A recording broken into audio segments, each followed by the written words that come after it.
Hello అందరికీ, ఈరోజు మా ఇంట్లో మధ్యాహ్నం భోజనం ఏంటో చూపిస్తాను, వచ్చేసేయండి. వేడి వేడి బెండకాయ పులుసు అండి. ఇది చాలా టేస్టీగా ఉంటుందండి. దీంట్లోకి వచ్చి మెంతులు, జీలకర్ర, ధనియాలు వేయించుకొనేసి చేస్తాము. ఇది ముద్దలో కానీ, రైస్లో కానీ, చపాతీలో కానీ చాలా టేస్టీగా ఉంటుంది. ఒకసారి మీరు కూడా ట్రై చేయండి. నేను లాంగ్ వీడియో అప్లోడ్ చేస్తాను, ఖచ్చితంగా చూడండి.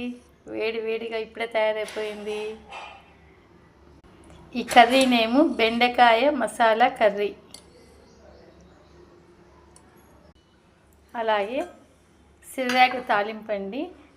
పచ్చిమిర్చి, ఎర్రగడ్డ వేసేసి మగ్గిచ్చేసి చేస్తాము, కొంచెం తెల్లగడ్డ వేసి. చాలా టేస్టీగా అయితే ఉంటుంది. ఆకుకూరలు తినడం వల్ల మా హెల్త్ కూడా చాలా మంచిదండి. నేను మినిమం వీక్లీ ఒక 3 టైమ్స్ అయినా నేను ఆకుకూరలు అయితే తెచ్చుకొని తింటామండి. వేడి వేడి అన్నం. అలాగే శనగకాయ పొడి అయితే ఇప్పుడే వేడిగా కొట్టి పెట్టేసామండి, ఫ్రెష్ది. ఈ పొడి ఉండడం వల్ల మనకి ఎప్పుడైనా కానీ రైస్ మిగిలినా కూడా నేనైతే కొద్దిగా పొడి వేసుకొని, నెయ్యి వేసుకొని అన్నంలోకి అయితే తింటానండి. చాలా టేస్టీగా ఉంటుంది. అలాగే పప్పులోకి కూడా కాంబినేషన్గా శనగకాయ పొడి, పప్పు, నెయ్యి వేసుకొని రైస్లో తిన్నామనుకో చాలా టేస్టీగా ఉంటుంది. మీరు కూడా ట్రై చేయండి.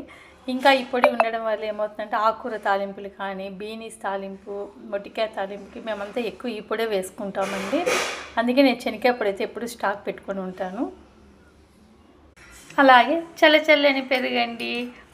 పెరుగు లాస్ట్ పెరుగు వేసుకొని అన్నం తిన్నామనుకోండి కడుపు నిండుతుందండి, చల్లగాను ఉంటుంది. ప్రతిరోజు అయితే పెరుగు అయితే ఖచ్చితంగా ఉండాల్సిందే.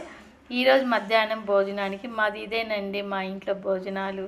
మీ ఇంట్లో ఏం చేశారో స్పెషల్ కామెంట్స్లో చెప్పండి. Okay, bye.